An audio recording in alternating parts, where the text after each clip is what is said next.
我已经从夏天失踪到了冬天。其实我不是失踪了，最近有原因嘛，然后就没有回牧场。现在回来了，第一件事儿不是先去看我的羊，是先从裁缝阿姨那儿把那个顾客的皮大衣给他取上。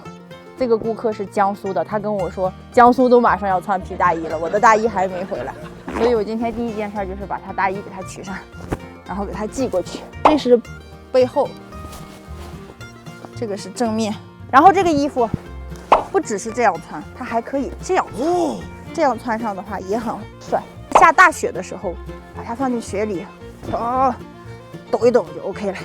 很多朋友都想找我做大衣，这个东西我现在目前还没有办法给大家挂售，为什么呢？因为它是定制型的，它要根据你的身高、体重、你想要的长度、你想要什么皮来做。这个呢是属于高羊皮，它是属于薄皮、高卷羊皮。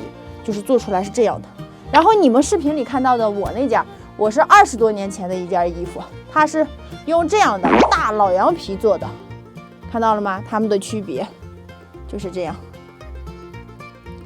这种毛呢偏厚，皮呢偏硬，然后做出来整个就感觉厚重感特别强。虽然它厚它重，它还便宜，这种皮子反倒要贵一些。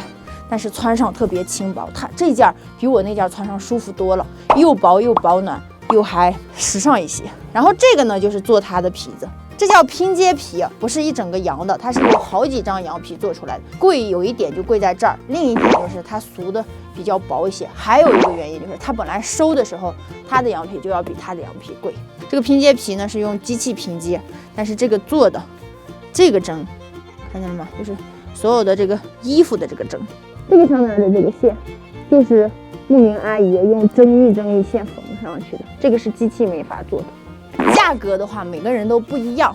它首先根据你用几张皮，一张皮多少钱，然后你用的哪类型皮，然后阿姨的这个手工费是固定的，上次已经跟大家说过喽。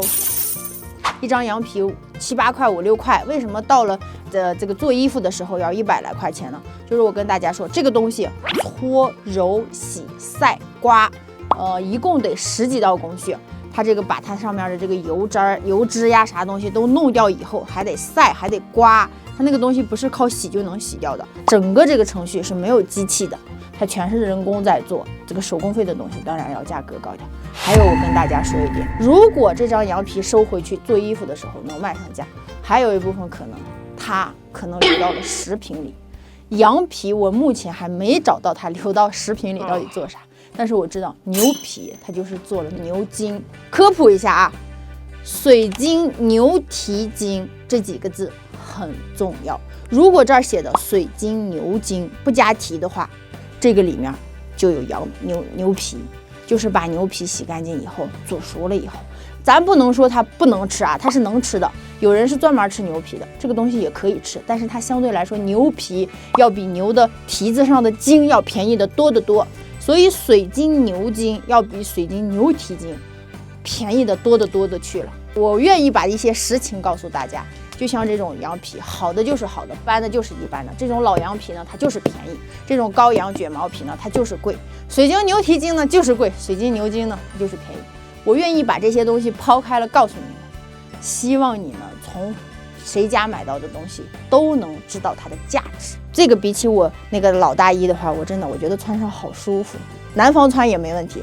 比如说你拍个视频呀啥，北方人必须入一件，咱买不起皮草，咱还做不起个皮衣吗？